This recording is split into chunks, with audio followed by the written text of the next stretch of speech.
you for joining me today. I'm going to try something new. I'm trying to reunite my two cats. They're terribly sick. So I have one here on my lap. The other one doesn't know the one's here. So she's sleeping. They had a little bit of a fight a few months ago, but now I'm trying to reunite them. So just fair warning in case you hear around, that means I got busted. So, anyways, welcome to the show. I have a lot going on. Guess what? San Francisco earthquake. Well, actually, they were firebombed. Yeah, these people are firebombing everything. And also, keep in mind, remember that Nazi symbol they claim came from India? Well, it did come from India. Don't forget, David Sassoon went from Turkey to India and then to the UK. So likely that symbol, the Nazi symbol, is in fact the original one from India. And just to catch you up a little bit, I've been working on a timeline, and this is all, well, it's all a big theater act. Because I ran across this clip this week. It said H.G. Wells, the people that were in charge early on into eugenics, H.G. Wells wasn't the only one imagining an atom bomb.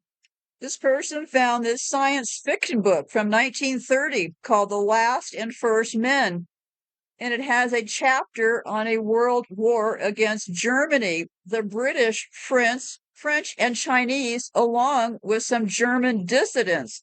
And they devised this gun type mechanism that sets off a fission reaction and destroys an island in a nuclear test as part of this sci-fi book. And I believe it's also part of their grand plan to scare the world into a scientific new world order. So speaking of firebombing, they keep they're all talking about, we want to return to the Gilded Age. Yeah, that's pretty funny, huh?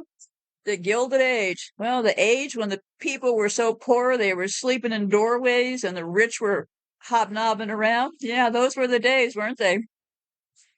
So I looked into Wuhan because remember, before they bombed Japan, the B-29 was used to, in fact, firebomb Wuhan and firebomb Dresden. Well, I talked about Dresden, what was likely there that just happened to get firebombed, and how convenient that they managed to get the artwork out of there before they firebombed Dresden.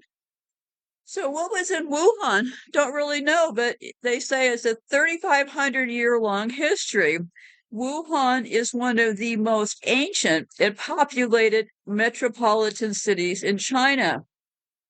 It's an archaeological site primarily associated with the it's called ERLI gang culture, and that was from 1510, 1460.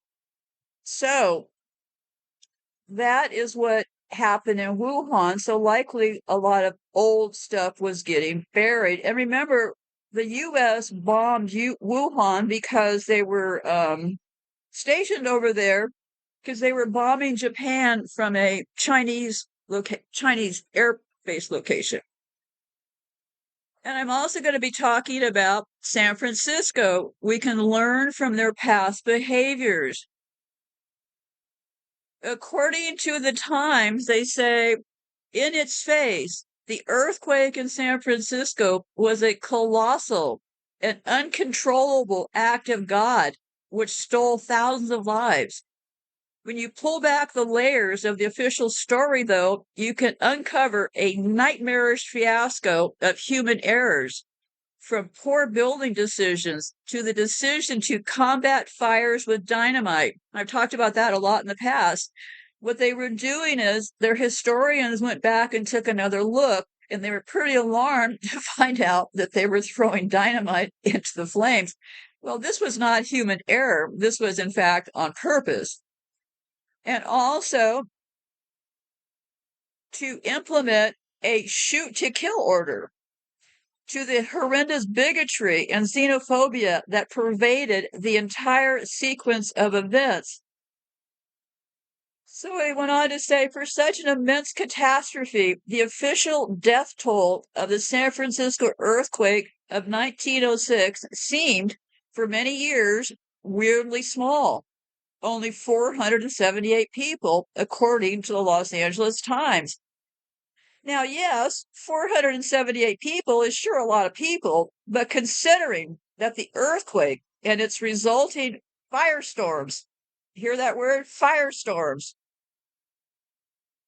destroyed about 90% of San Francisco's structures, it seems hard to believe that number. In the following decades, as more facts were unearthed, it became clear that this official count wasn't just a gross underestimate, but a stark example of racism and xenophobia in action. So this historian, Gladys Hansen, sorted through the paperwork, and she found that the actual death toll at a bare minimum was around 3,000. And the reason that many of these people were not counted was bigotry. Namely, they were immigrants. From Chinese workers to Irish ones, these people were essentially erased from history as part of a larger propaganda effort to make the damage look lesser than it was.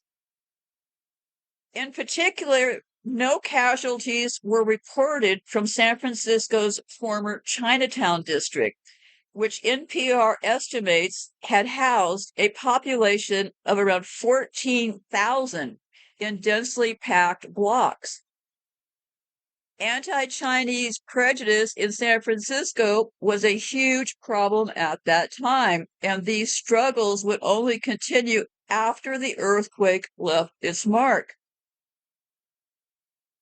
How do you fight a citywide fire without water? There's no easy solution.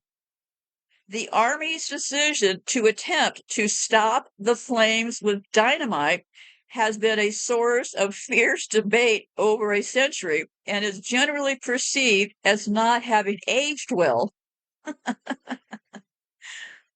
The usual consensus is that the explosives, which were supposed to stagnate the flames, created a firewall, succeeding only at spreading them further.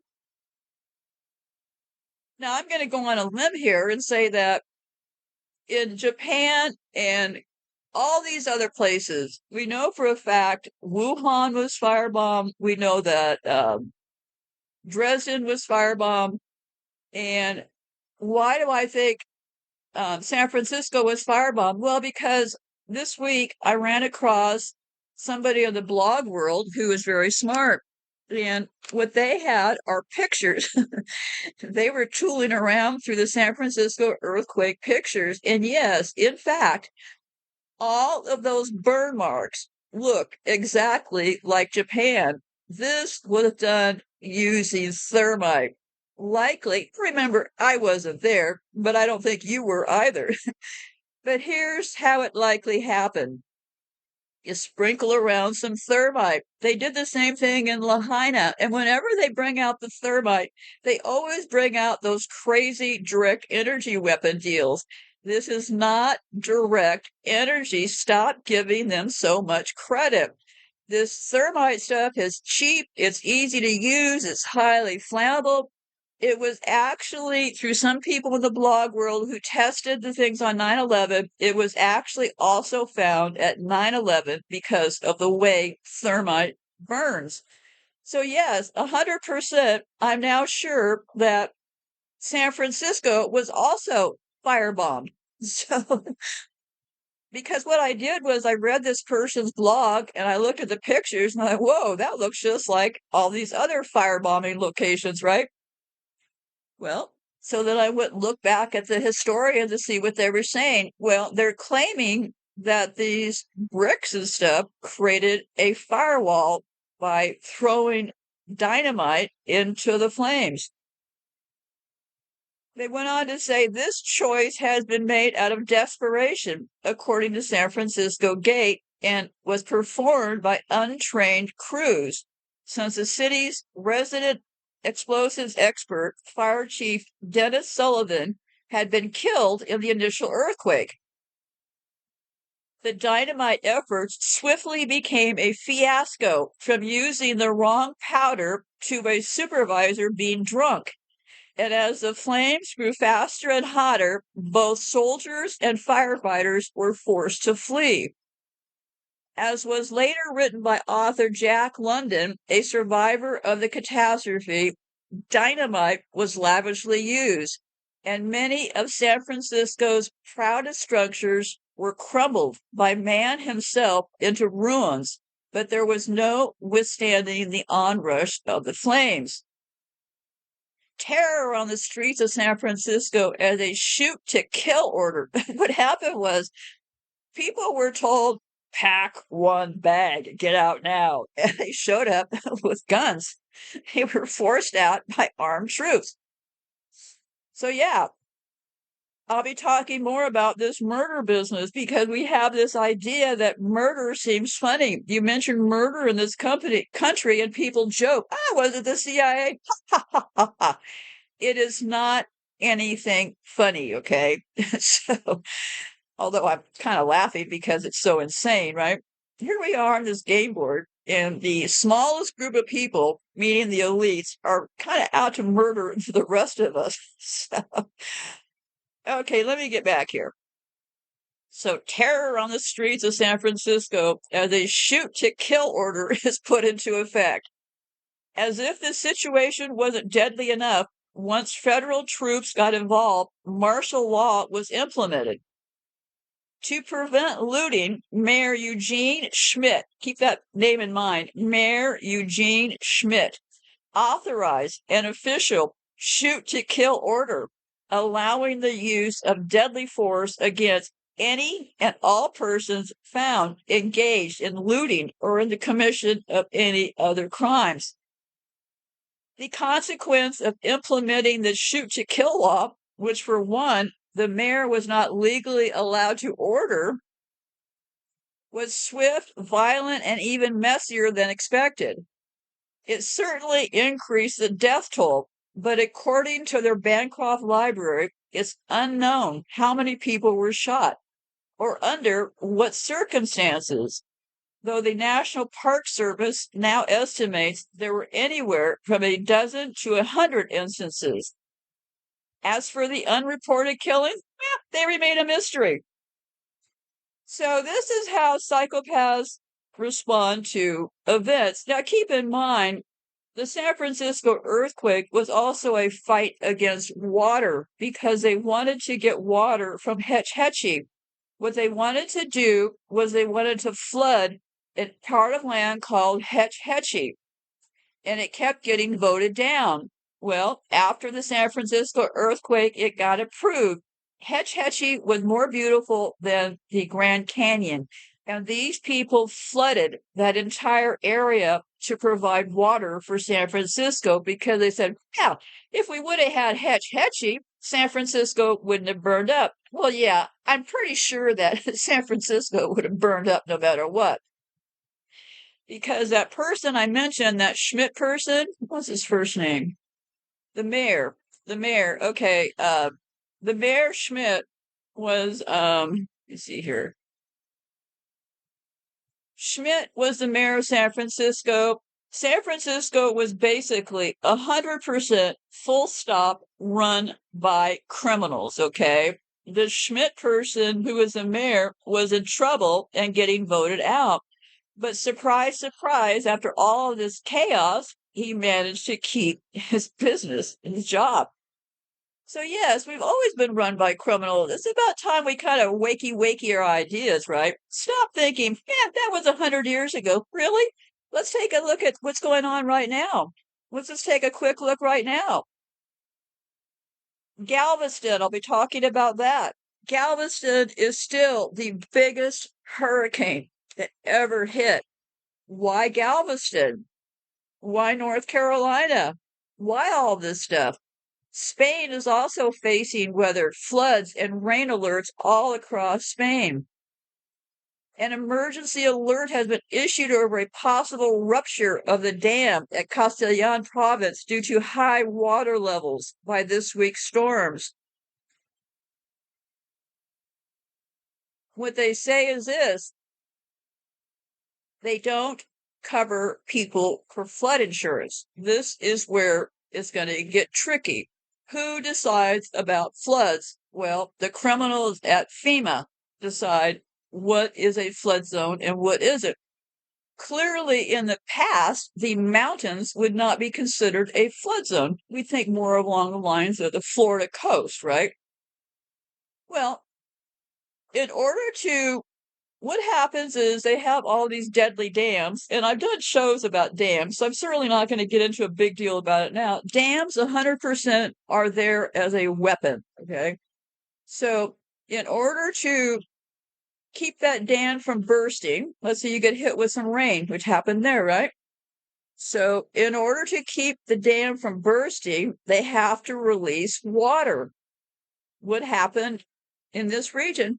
That water came down on that mountain and pretty much tumbled everybody below that water. Because now they're saying, and you're going to have to check your own facts, only 1 in 200 homes in flood hit areas have actual flood insurance. Talk about wiping a bunch of people off of their land, because you realize if you're one of those 199 people that doesn't have flood insurance, well, they're pretty much going to have your home, because you're going to be forced to keep making payments on your house. It gets very complicated, right? So now we're looking at an area that only 1 in possibly 200 actually have flood insurance. Why is that? Well, because federal flood programs don't consider rain risks. And they also are using the global warming, saying that it's likely to spur increased rainstorms. They say that is because the federal program is focused on the flood risks posed only by rising seas and swelling rivers, not the threat posed by the sort of extreme rainfall brought on by Helene. So the federal program is focused on the flood risks posed only by rising seas and swelling rivers. So they say roughly 1 in 200 single-family homes in the region is covered by the National Flood Insurance Program, according to a Reuters analysis of federal government data. A far lower level of coverage that can be found in coastal and riverside neighborhoods the program was designed to serve. So obviously, if you live in the mountains, you're going to get it, right?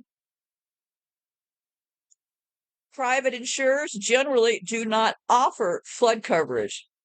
Instead, homeowners and businesses in flood-prone areas turn to the NFIP, which is the flood control people, which insures 4.7 million properties nationwide.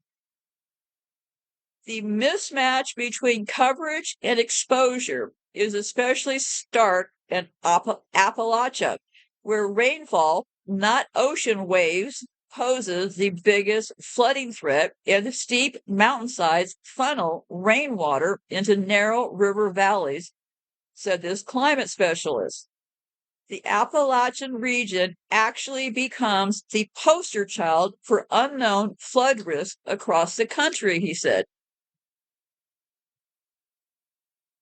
So they say that 16% of all, these numbers are changing quickly, but 25 North Carolina counties most affected by the storm stood a 1 in 4 chance of flooding within 30 years. The same criteria used by FEMA to designate a flood zone. Roughly 41% of all properties in North Carolina coastal areas face the same risk. Residents affected by Helene, and I can't avoid this word, Helene. What's that short for hell? Residents affected by hell who do not have flood coverage will be able to apply for up to $30,000 in federal disaster aid. as well as loans from the Small Business Administration. Though those can make up only a fraction of the $250,000 worth of coverage available through the flood program. And let's not forget, the flood program is out of money also, right? I mean, FEMA criminals are running this place, right? So basically, what is this telling us? Well, it's telling us that they're going to be having floods in areas that FEMA is not declaring flood zones because then they can grab that property. Another big property push in this land grab thing is they're going to be requiring all of our homes to be upgraded. Now, my house would not be worthy of being upgraded. So that's another way they're going to grab land. So let's talk a little bit about the people in the Appalachian Mountains, which I find very strange that nobody got there earlier, because between 1717 and 1775, many people from the border nations of Northern Ireland, Northern England, Southern Scotland migrated to Appalachia, bringing with them each of their own stories, songs, and cultures. It was considered a melting pot. Why did settlers move there? Settlers were in search of gold, silver, timber, coal, and iron. What is the oldest part? The Blue Ridge part of the Appalachian Range was created by the uplifting of the Earth's tectonic plates 1.1 billion to 250 million years ago. I don't know. It says at over 1 billion years of age, the Blue Ridge Mountains are among the oldest in the world, second only to South Africa's Barberton Greenstone Belt.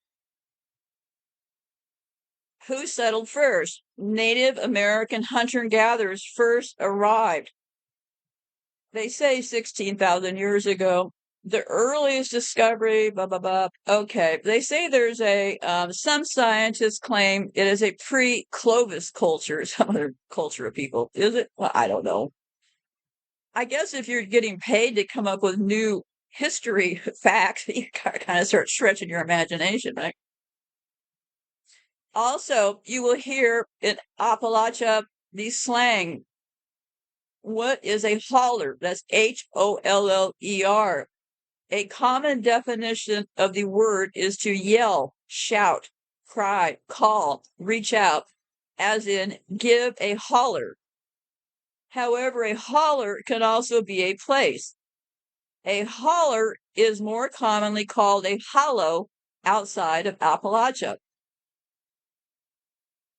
Traditionally, they developed from Irish and Scottish fiddle music in the 1700s. And here again, why did it take so long to get there, right? Much of what we consider to be Appalachian culture actually has its roots in 1600 Scotland.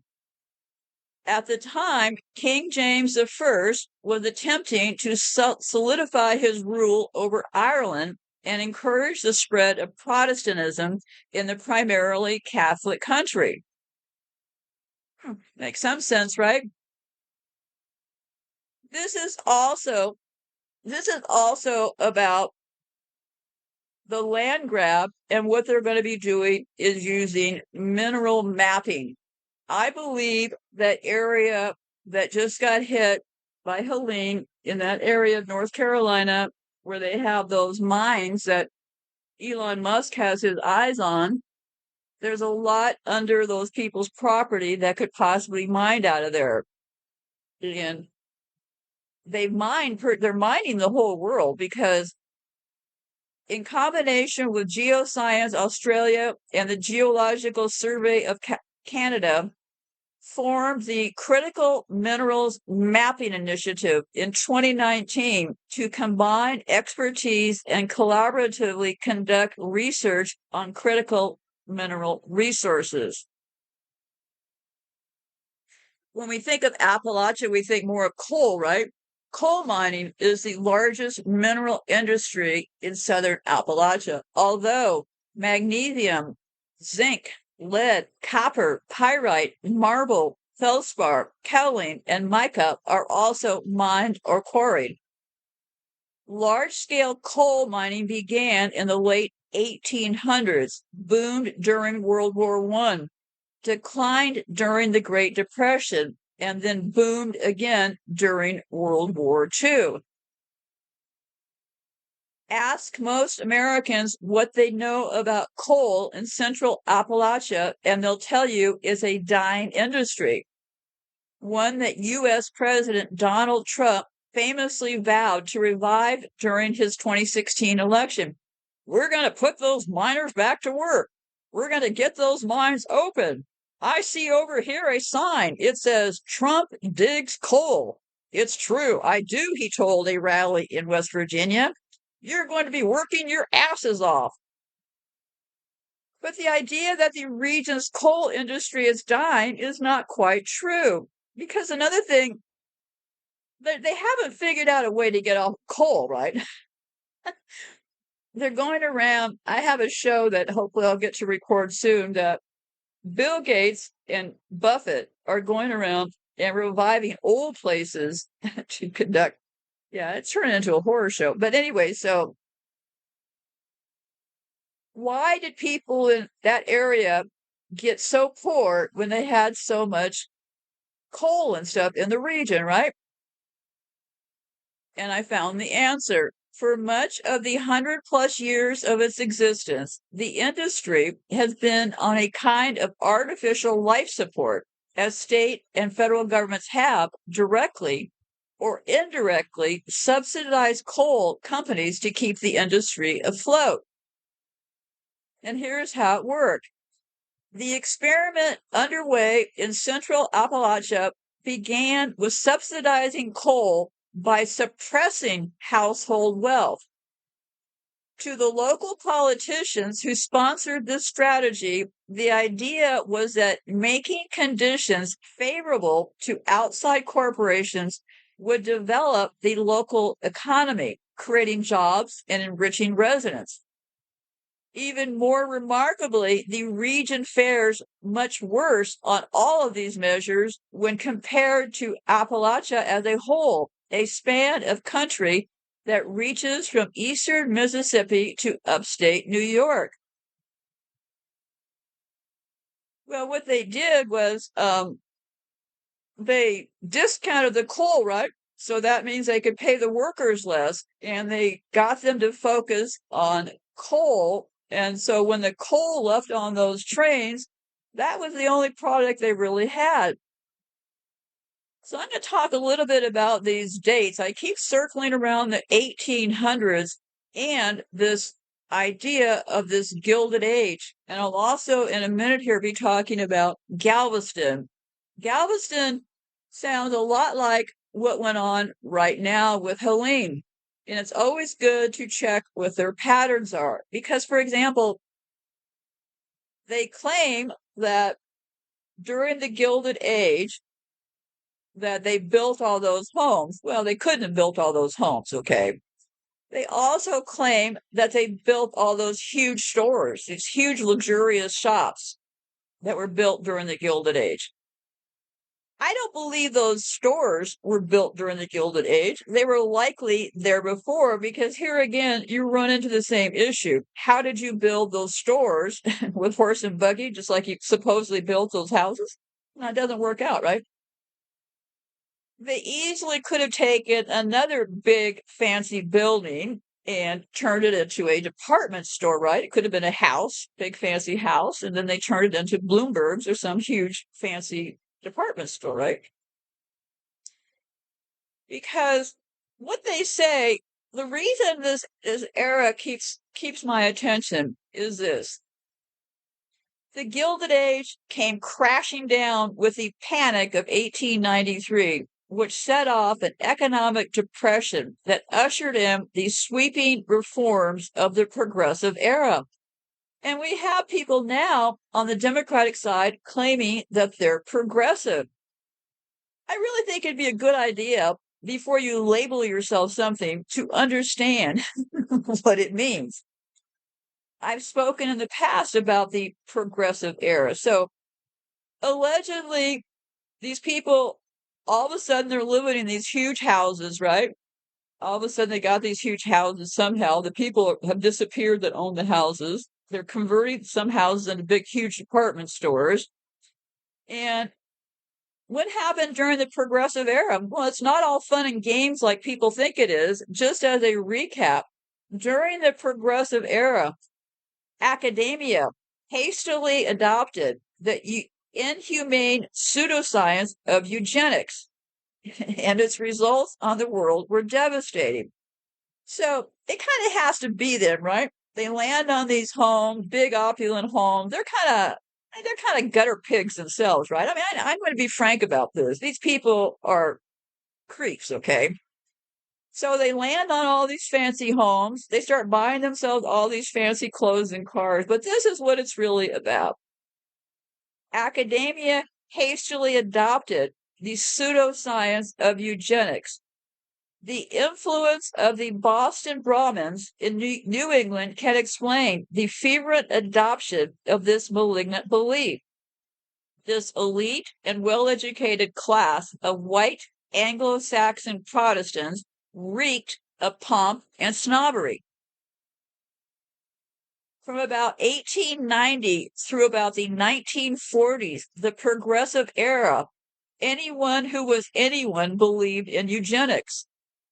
John Maynard Keynes was an ardent supporter of eugenics, as was Planned Parenthood founder Margaret Sanger, George Bernard Shaw, H.G. Wells, Woodrow Wilson, and Theodore Roosevelt, the first progressive president. The same was true of many mainstream economists and sociologists, and certainly, if not all, biologists at the time.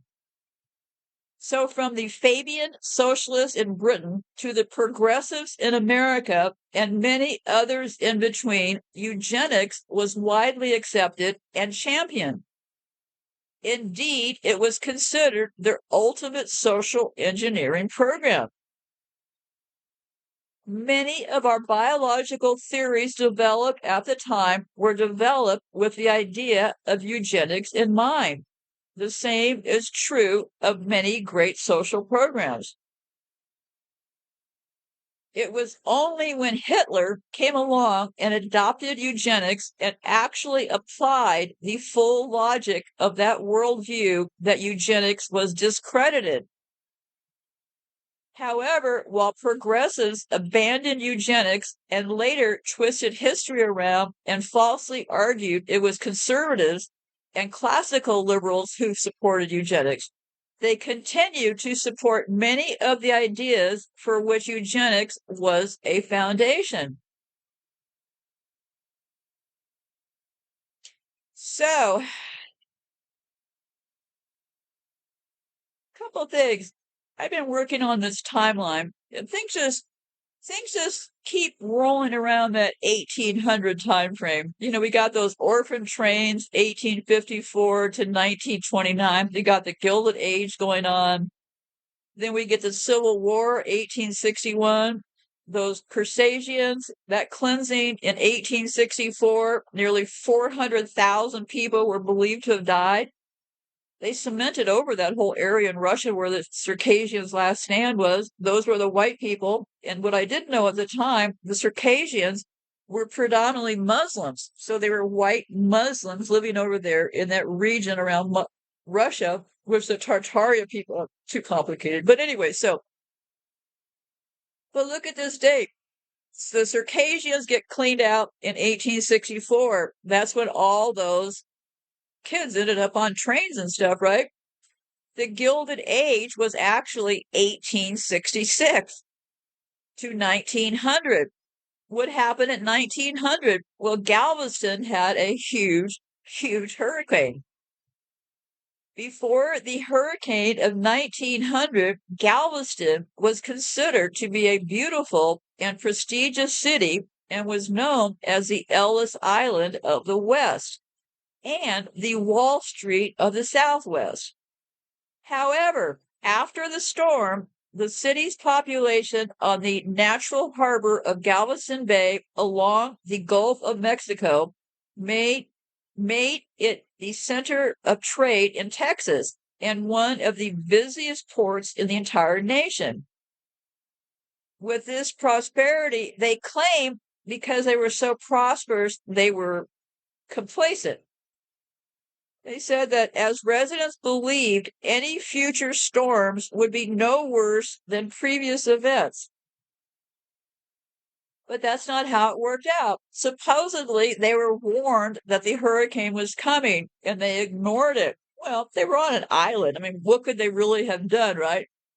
But my question is this: did they build Galveston or was Galveston already there? I mean, where's the chicken and where's the egg, right? Because it was a top financial center, right? And what they did here again at gunpoint. That's why I'm trying to warn you. History will repeat. At some point, they're going to be trying to push us around by gunpoint.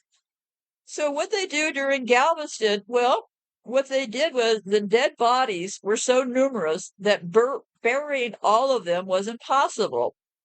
Initially, bodies were collected by what called dead gangs and then given to 50 African American men who were totally recruited at gunpoint to load them onto a barge. About 700 bodies were taken out to sea to be dumped. However, there's always a catch, right?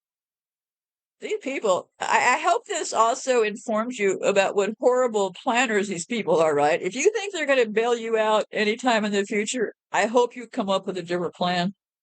So, however, after Gulf currents washed many of the bodies back onto the beach, a new solution was needed.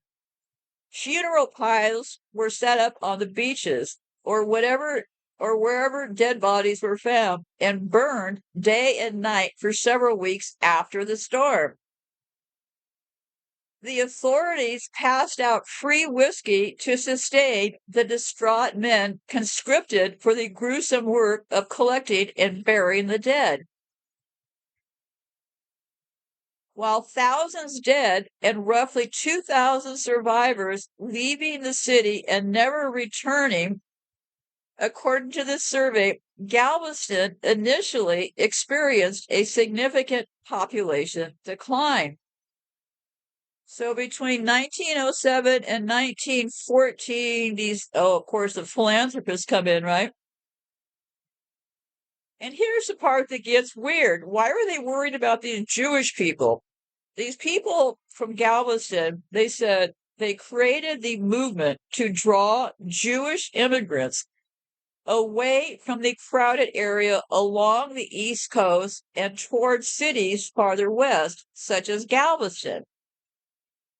So, yeah, that whole area, you got Cuba, you got Haiti over there, you got all that stuff over there, and then right amongst it all, they wall up Galveston, right at the end of that Gilded Age. Something's very fishy about all this. So here's what they did with the Jews. They said that although approximately 10,000 Jewish immigrants arrived in Galveston during this period, few settled in the city or the island, but around 1/4 of them remained in Texas. So, and this is I love crazy stories, so I'll tell you this one. In the months prior to the hurricane, this valet named Charles Jones and lawyer Albert Patrick began conspiring to murder wealthy businessman William Marsh Rice, that's R-I-C-E, in order to obtain his wealth. Patrick fabricated Rice's legal will with the assistance of Jones. Rice's properties in Galveston suffered extensive damage during the storm. After being informed of the damage, Rice decided to spend $250,000, the entire balance of his checking account, on repairing his properties. With the duo realizing that they would fail to obtain Rice's wealth, Patrick convinced Jones to kill Rice with chloroform as he slept. However, Jones misspelled Patrick's name on the check arousing suspicion and eventually resulting in their arrests and convictions. Rice's estate was used to open an institute for higher learning in Houston in 1912, which was named Rice University in his honor. And this is why it also makes me think that Galveston was there doing just fine, and these people wanted to get rid of it, right? Because it says, however, after the storm, development shifted north to Houston, which reaped the benefits of the oil boom, particularly after the discovery of oil at Spindletop on January the 10th, 1901. The dredging of the Houston Ship Channel began by 1909, which opened in 1914, ending Galveston's hope of regaining its former status as a major commercial center. And here's what they did. They always come up with something kind of creepy and criminal, right? They say the rebuilding afterward divide what is known as so afterwards the rebuilding is called the golden era. That was from 1875 to 1900. That doesn't make sense because it was anyway, they got the wrong date here, but anyway, so it was to confirm fears that Galveston was a dangerous place to make major investments in shipping and manufacturing operations. So what they basically did was this sent a message to people with money that Galveston wasn't a good place to operate. It was no longer possible as investors fled. However, the cities experimented a significant economic rebound in the 1920s. And what they did was this: they brought in gambling, always something low class, right? So in the 1920s, when Prohibition and lax law enforcement opened up new opportunities for criminal enterprises related to gambling and bootlegging in the city, Galveston rapidly became a prime resort destination enabled by the open vice business on the island. This new entertainment-based economy brought decades-long prosperity to the island. Yeah, probably lots of hookers and gambling and people stealing stuff. And this is why, every time these people have been in charge of something like Weimar, every time they're in charge, there's always some financial disaster, right? The Gilded Age ended with the Panic of 1893, a severe economic depression that lasted for several years. This was caused by overbuilding and speculation, as well as the collapse of several major businesses. The depression led to widespread unemployment and poverty, which in turn sparked social and political unrest. This eventually led to reforms such as the Progressive Era and the rise of labor unions, which sought to address the inequities and injustices of the Gilded Age. So, what does this all mean? Well, it means it's the same people running around, right? It means that they have this devastating ideas of how they're going to get rid of us, right? Which unfortunately have to do with fire and things, right? Let me talk to you a little bit about why I think San Francisco was firebombed. San Francisco was a gateway to the Pacific, which the growing U.S. economy and military power was projected into the Pacific and Asia. Over 80% of the city was destroyed by the earthquake and fire. They say during the 20th century, it became the largest and most important urban area in the West. So evidently, a lot of those people that lived in those houses in San Francisco probably just got murdered, right? They brought out guns and literally ordered them to be killed. So all this time, they've been hiding the fact there were thousands of people. So Let me read a little bit from this person's blog. He says, the exact same firestorm disasters happened to Chicago, Baltimore, Jacksonville, Ottawa. So yeah, these firestorms are happening all over. And another interesting fact, he said that conveniently, just 4 days prior to the disaster, this awesome documentary of San Francisco was produced.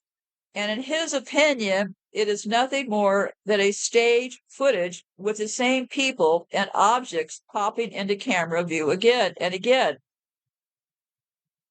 It says, see how many times you see this car and license plate, a guy on a bicycle. Yeah, they use a lot of duplicates, right?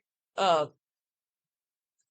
so he went on to say this, the level of building disintegration caused by this so-called firestormy earthquake is also hard to explain.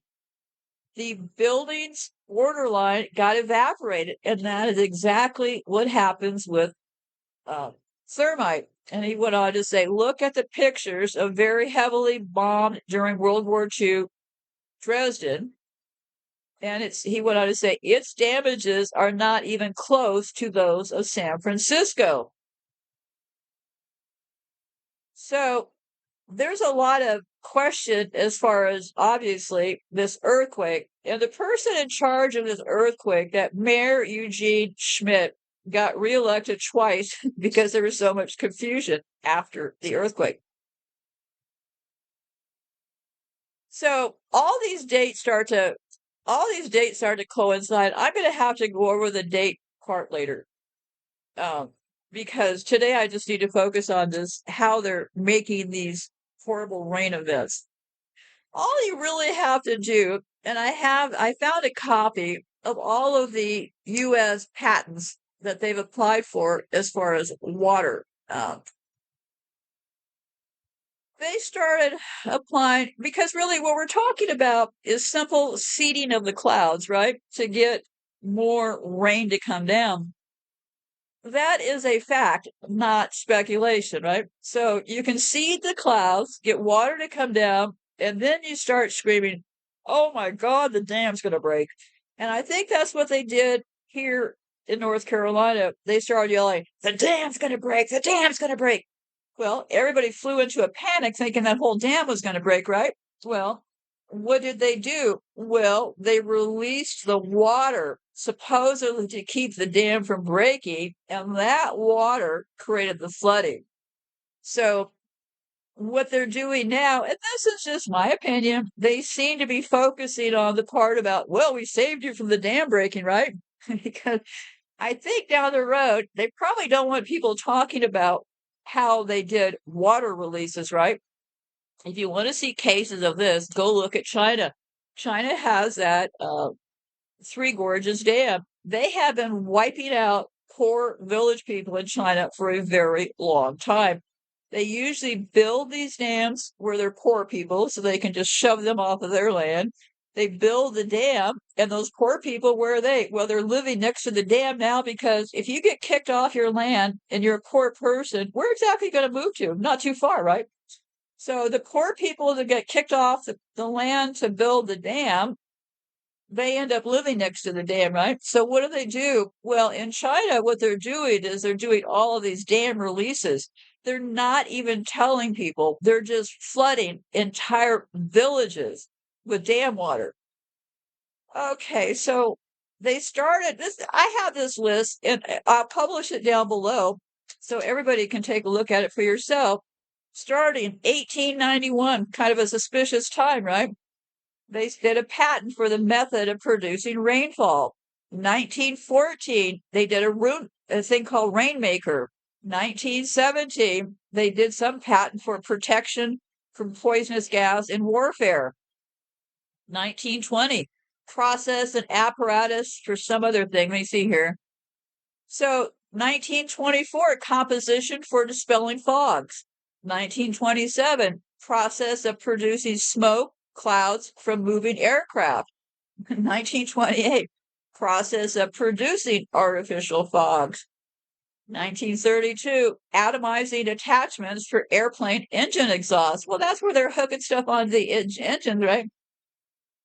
And then in 1933, electrical system and method for spraying chemicals from those planes. 1934, air spray equipment. 1936, skywriting apparatus. 1936, method of dispelling fog. 37, process of dissipating fog. 39, method for vapor clearing. 41, method and composition for dispelling vapors.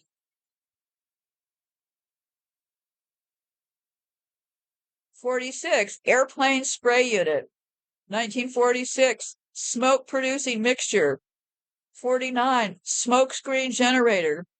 49, aerial discharge device. 50, method of crystal formation and precipitation. 51, process for controlling weather. Well, this is looking pretty clear. I don't think I really need to read you this whole list now, do I? It goes down until, let's see here. Well, it's a big list, several pages. Let me see. They got 1969 more rainmakers, 1969 aircraft dispenser, 1969 titanium dioxide pigment coated. Yeah, here we're starting to spray the chemicals down on us. Okay, so if you want to know 1969 method and apparatus for seeding clouds, really a complete moron could seed clouds, right? And I also found there was this article about weather warfare's next weapon, and I can't see when this is from. But anyway, I got all the documentation. Clearly, I'm not guessing here, right? Clearly, it is a fact that when they seed those clouds, all they have to do is get too much water into that dam. Then they have to release that extra water, or the dam's going to burst. And then they flood everybody, right? And in a minute or so, I will play a couple clips of suspicious people in the area. Other issues to worry about, not worry, but, just to be concerned about. What happens if your body gets washed away? Let's say that you live in a house and there's 4 people in that house, and John, who's the one who has the house deed in his name, let's say John gets washed away. Well, you have to wait 7 years, I think, to say that he was really dead, right? So if somebody gets washed away or killed during one of these floods, I think you can already see, at least I can see, these things offer a lot of opportunity for murder, right? So what happens if your body washes away? What happens to everybody's property lines when the flood takes away all of the known property lines? I hope you are making sure that you have all of your paperwork in your own possession. Can you imagine what these people are going to have to do to try to even regain their own property out of this mess? Most people, and I don't say this lightly, most of us would not survive this. We would not have the insurance. We would not have, the insurance is out. They're going to give you a pittance. And if you take out a small business loan, you are guaranteed to pay back that loan. So what I'm saying is this is a real opportunity for them to have theft. And even if you think you don't live in a flood zone, act like you do. Get cameras. Back in the day, 100 years ago when dinosaurs roamed the earth, we actually used cameras. I know, believe it or not. We used cameras and video cameras. I would travel with one in my briefcase because if I wanted to document something, I would just whip out my camera. It wasn't hooked up to my phone. Get that stuff off of your phones. In every one of these cases, the people lose their internet connections. Do you have everything you need off of your phone? Also remember this. It's them against us. Let's say you're out and about and the cops catch you doing something. They literally would have an easy time finding things on your phone that they could accuse you of doing crimes over, because it does not matter if it's true or not. They could, in fact, accuse you of making some crimes or something they find on your phone. Start to consider your phone a liability. What would you do without your phone? And if the cops get your phone, well, you're not going to have a phone now, are you? And they could go through, and then after they've gotten you confined, oh yeah, I guess we made a mistake. Well, it's a little bit too late there, isn't it? Right. So I don't know how I'm going to get you to hear me. Walkie talkies. I have cameras and I have weapons. Okay. Who are you going to call? Well, I don't know. Personally, I wouldn't trust the cops, but that's up to you. But who are you going to call? And remember, when you walk into one of their buildings, being a hospital, all bets are off. If you do not like the treatment they're offering for your child or for you or for whoever, they have the authority to not let you walk back out those doors. So let's say you take your child in and they recommend something you don't agree with. Well, you might be saying goodbye to your child at that moment. So operate not out of paranoia, but reality. We are in this reality. A lot of people are going to be losing their properties. Radios. Radios are going to be critical. The people in Lahaina that follow the police, they all burned alive in their cars. And I'll get to this subject as far as right now, as far as this murder business. Everybody in this country, we take murder so quickly as a joke, right? Most of these people in charge have all witnessed murders as part of their rituals. So it's pretty easy for them to think nothing of murdering one of us, right? But for us, I believe it's important that we keep our hats on straight. When they murder one of us, we should care as much of it as one of us. Instead of laughing about it, people talk about this Clinton body count. All the people the Clintons have murdered. Well, I've got an interesting case I'd like to share with you. There is an interesting case about the Clintons and their body counts. Excuse me. There is a case about the Clintons and their body counts. There's an old case, and I was really glad to see that the kids on social media are covering it because it never got solved. It's a case called The Boys on the Track, and it's been years as a cover-up. Basically, I'm not going to tell you the whole story, but it's a fascinating story. It was in Arkansas. There were a couple of young boys out at night. They obviously saw something. When the Clintons were running Arkansas, it was a active crime scene, okay? So these two boys obviously saw something. They were murdered and put on the train tracks, but they weren't really.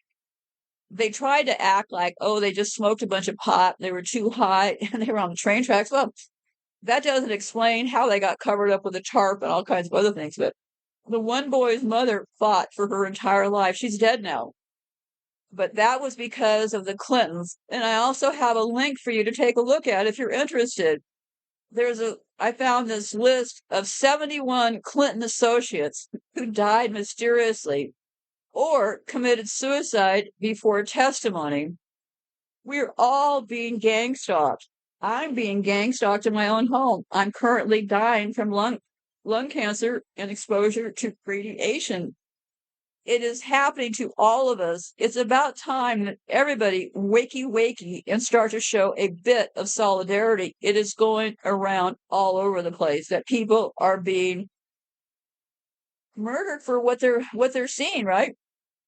And so these kids got murdered. It never got exposed. And I found an interesting quote from one of these. I was watching the shows that they have on YouTube about this murder case. Just look for Boys on the Track.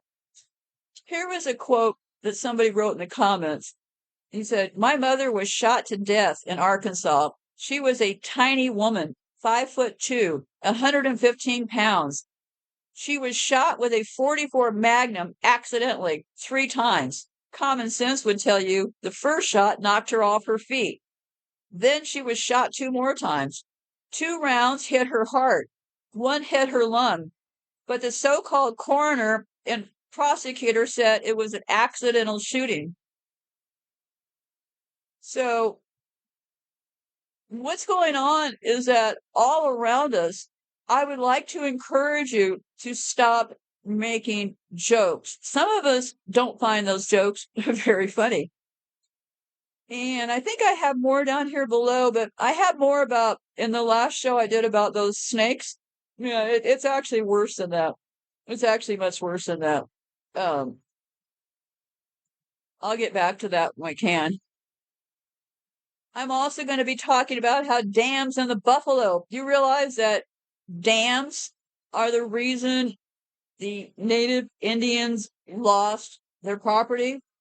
Basically, they wrote an agreement that said as long as the buffalo roam, the native Indians own that land. Well, what did they do? Well, they started putting up dams to divert the water away from the areas so they would not have water to grow food or give the buffalo water. They also scheduled all kinds of wild buffalo, very cruel things where they just literally went out and slaughtered tons and tons of buffalo. That was what they did to steal those people's land. So I'm telling you, they're just now getting warmed up. Let me put this on hold for a second here.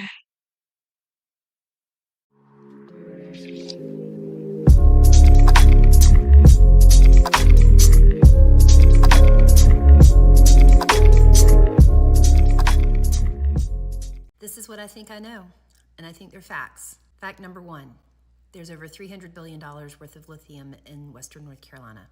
There's a mining company that's been trying to restart mining operations since 2021, and they've been embroiled with community protests to not begin mining. Spruce pine provides the quartz for 90% of the semiconductors made in the world. It is the purest form of quartz that exists. Hurricanes lose steam over land. You can't get a death certificate without a recovered body.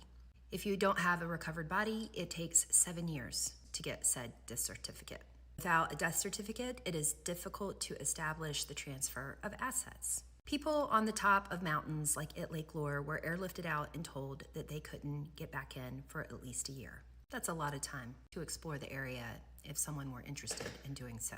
The U.S. military uses the mountains of North Carolina regularly as a training ground for troops. Apparently is very similar to the mountainous region of Afghanistan, so our military is quite familiar with the terrain and the land in Western North Carolina. Our lieutenant governor tried very hard to get resources to help save the people of Western North Carolina.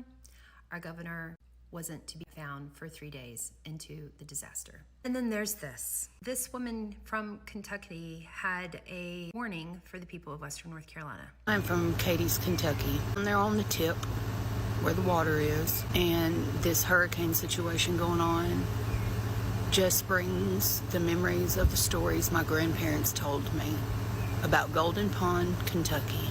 My family lived there. They were pushed out of there.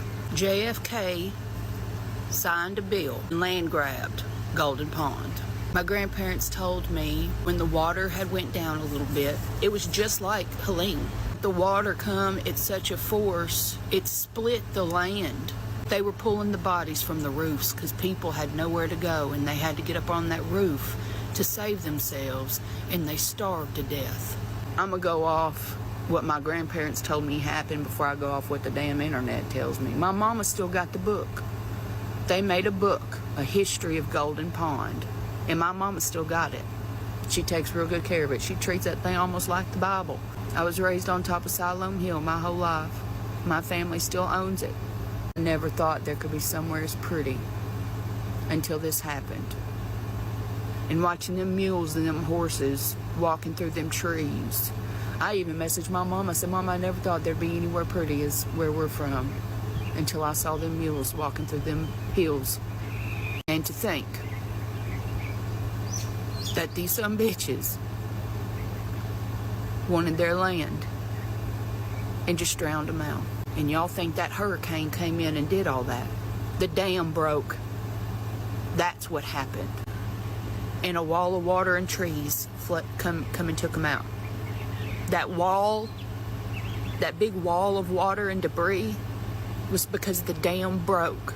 But y'all ain't gonna tell me that if y'all go look at that dam and investigate, y'all won't see stuff left behind because of somebody tampering with it.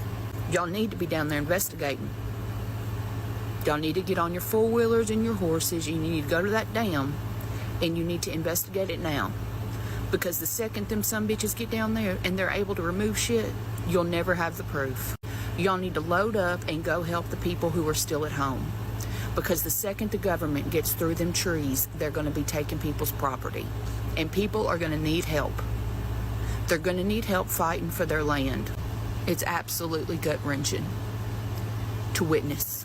The dams of North Carolina, according to an official report, were in need of much repair and maintenance, but I couldn't find anything specifically about this until a couple days ago.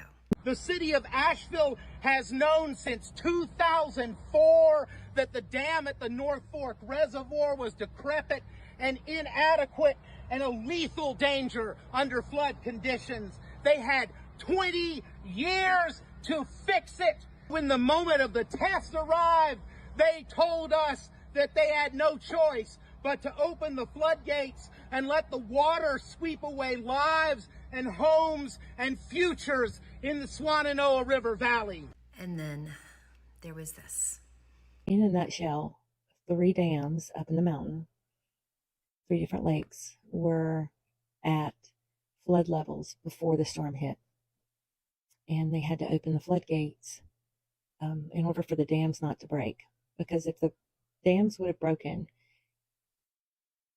it would have wiped the bulk of that part of North Carolina and Tennessee off the map. They said the water came down so hard and so fast in that holler. And it was so deep, 30 to 40 feet deep, that they were finding people in the trees, the tops of trees. That after it happened, there were little kids walking around asking for their mom and dad. And I don't think what the rest of the country doesn't understand is there are hollers like that all over western North Carolina, eastern Tennessee, Virginia. Whole communities of people just wiped off the map. He said families of 10, 11, 12 living on family land gone. I said, well, do you know of a count? He said, no. He said, I venture to say in the thousands. He said, but I don't know if we'll ever know. He said, one guy from here in Shenandoah, they found over in Tennessee, the river ran so hard and so fast.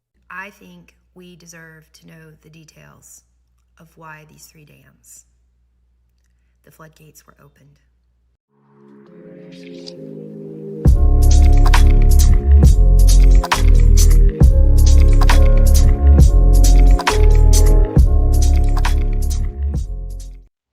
Okay, that clip would have just played. I'm going to finish up this business about the dam because here's what they came out and said was this. The result was chaos and confusion across a wide area. They said that initially claiming that the dam had burst or were about to. Then Duke Energy, who owns the area, announced that it had opened all floodgates at the Waterville Dam, and the structure was performing as expected. Well, you can imagine what opening all of those floodgates did, right?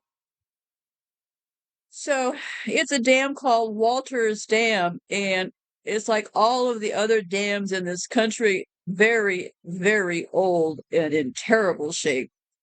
It was construction began in 1927, completed in 1930. So yeah, it's gone through several ownerships. They don't do any kind of usually decent things to these dams.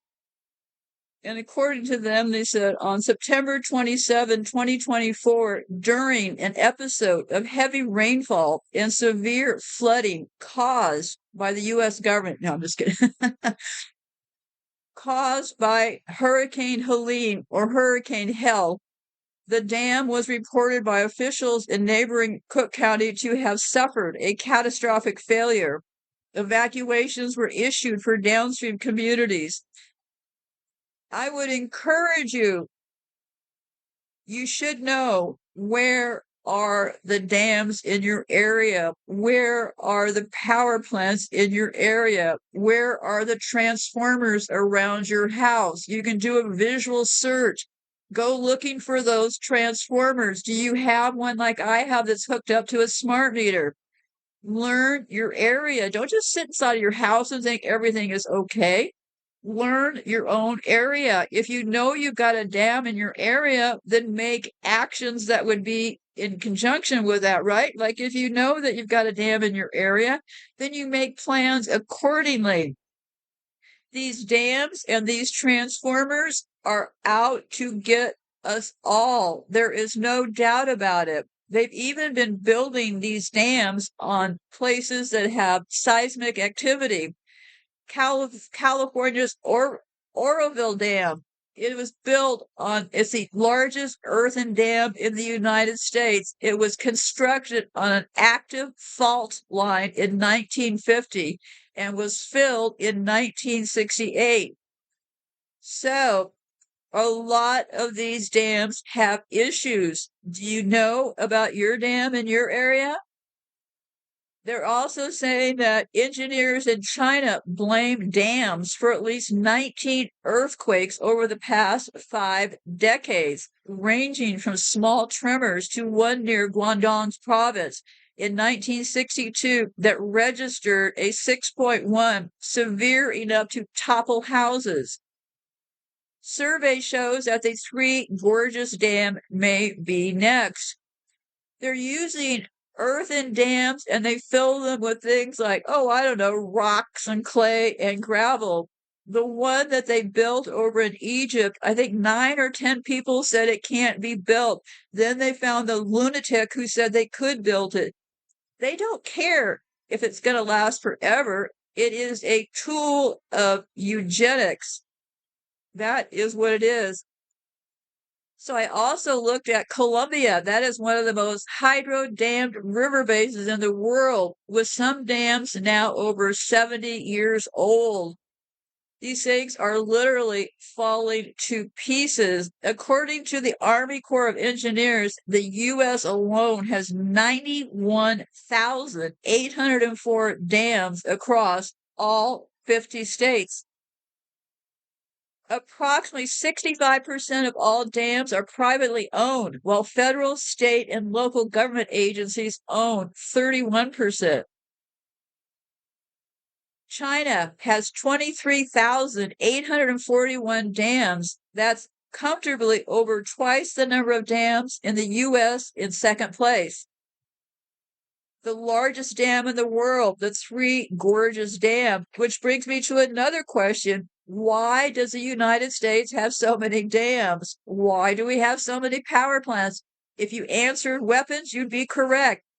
They are doing this. They are sitting weapons right in front of us. They claim that the Three Gorges Dam is so massive in scale that it slowed down the Earth's rotation. That Three Gorges Dam was built across the Yangtze River in Hubei. I keep hearing all the time people are getting flooded out in their area. They started planning or plotting that dam in 1953 due to continuous floods that occurred on the Yangtze River. They haven't seen anything yet until that dam blows. Just look at a map. Look at a map. That whole Yangtze River, it's not just like one river flows into a dam. It is like a spider web of different things converging into that one place. So, and then they also have these concrete dams. The Three Gorges Dam is the biggest concrete dam in the world, constructed on the Yangtze River in Hubei province. Answa Dam is another one. That's the one they just built over in Egypt. That is a concrete embankment dam that is built across the Nile River in Egypt. Imagine what's going to happen there. So, also, when I was looking again at the Answar Dam, the dam also drowned priceless archaeological sites. So these dams, that's just my opinion, they are building them where poor people live to kick them off the land, right? But also, they're likely building them to flood the area to hide something, right? Just like Hetch Hetchy. What are they hiding under Hetch Hetchy in San Francisco? So they say that why did the U.S. build so many dams? Well, because they say power dams offer cheap, pollution for free, and renewable energy sources. Somebody needs to tell me this. How do they get that power from that dam over to that power plant? How does it happen? Nobody has the answer, right? I'll also be back. I keep looking into all this white business, the Anglo-Saxon business. There was a rule of English kings that were called the demons. And those Anglo-Saxons, well, that whole story about the Anglo-Saxons, it just fell to pieces in my hand. Didn't even really exist. It wasn't even there. Yeah. So anyway, let's talk a little bit. I'll have to get back. I have to try to keep my shows about an hour. Talking with this lung cancer is very, very difficult. I have shows already written. I just need to be able to sit down and speak them through. But let me tell you this story in closing about the buffalo. First, the Indians were promised that they could live freely on the Great Plains as long as the buffalo also freely roamed there. No Native American could fathom this not to be the case. Then, tens of millions of bison or buffaloes were slaughtered for sport rather than for food and clothing. There was a larger depopulation goal on the horizon. The end justified the means, right? Completion of the Transatlantic Railroad gave easy access to large hunting parties. The buffalo were simply no match. A hunter once expressed remorse after shooting 30 buffalo in one hunting trip, and U.S. Army colonels told him to brush it off. Kill every buffalo you can. Every buffalo dead is an Indian gone.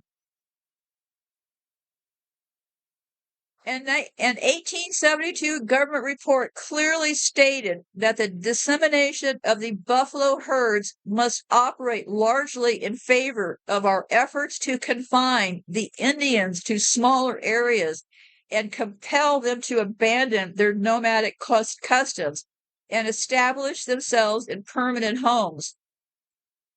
When the bison were gone, the U.S. told the Native Americans they had to move per the previous agreement. They were pushed onto reservations with a promise that the government would provide food, clothing, and shelter. None of those promises were fulfilled. And this person said, we took away their country and their means of support, broke up their mode of living, their habits of life, introduced disease and decay among them. And it was for this they made war against us. Could anyone expect less? The promises of the reservation sound very much like the false allure of the 15-minute cities right now being offered to us by today's global elites. Before considering the city concept to be an ideal utopia, be reminded that Native Americans still live in abject poverty today and are one of the most regulated populations on Earth. There are 55 million acres of land on Native American reservations, but only 5% of that land is privately owned.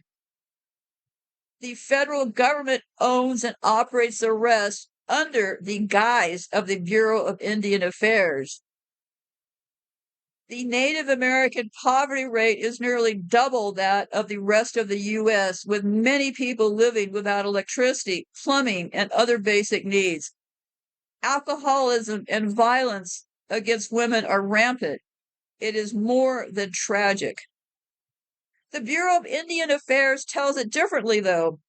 We promote safe and quality living environments, strong communities, self-sufficiency, and individual rights while enhancing the protection of the lives, prosperity, and well-being of American Indians and Alaska Natives. Have any of the appointed bureaucrats at the Bureau of Indian Affairs ever visited or spent any time on a reservation they are supposed to oversee?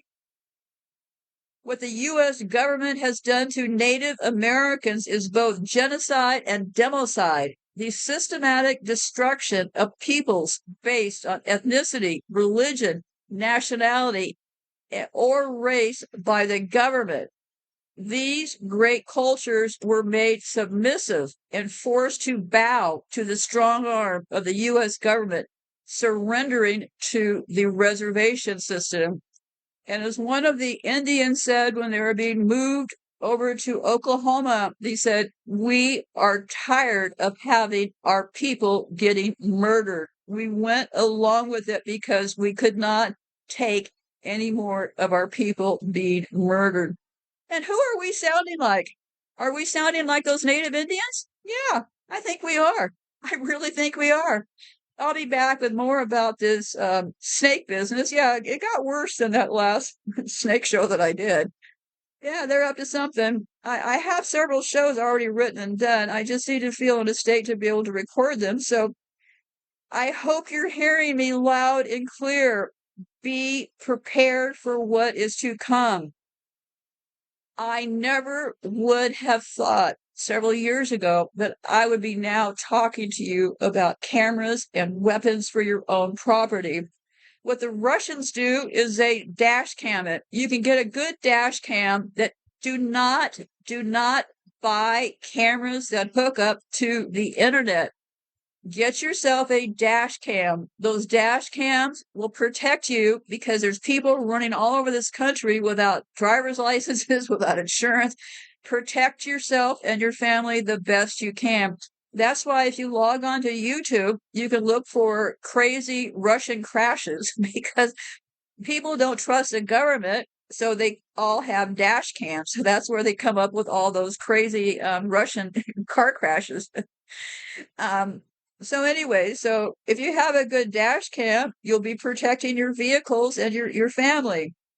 If you have cameras on your property, you'll be protecting yourself because what happens if the internet is down, like with these people? The internet was down when these floods are happening, right? Well, they couldn't use their phones, certainly, to videotape what was going on, right? It's very easy for them to cut the internet for a specific area. But it's not all that easy because they are also hooked up on the same grid that we are. So if you have real cameras like I have, my cameras are set up all the time. I have some that work real. That's all I'm going to say about it. I also carry a weapon around my house. What would I do if something happened? I am living in an actual coven. I'm here with my 2 cats. Could I call the cops? Well, of course not. Everybody in this town knows that I'm here. People in this town, I've talked to you in the past, they have been murdered and nobody's looking for their bodies because our entire systems are corrupt.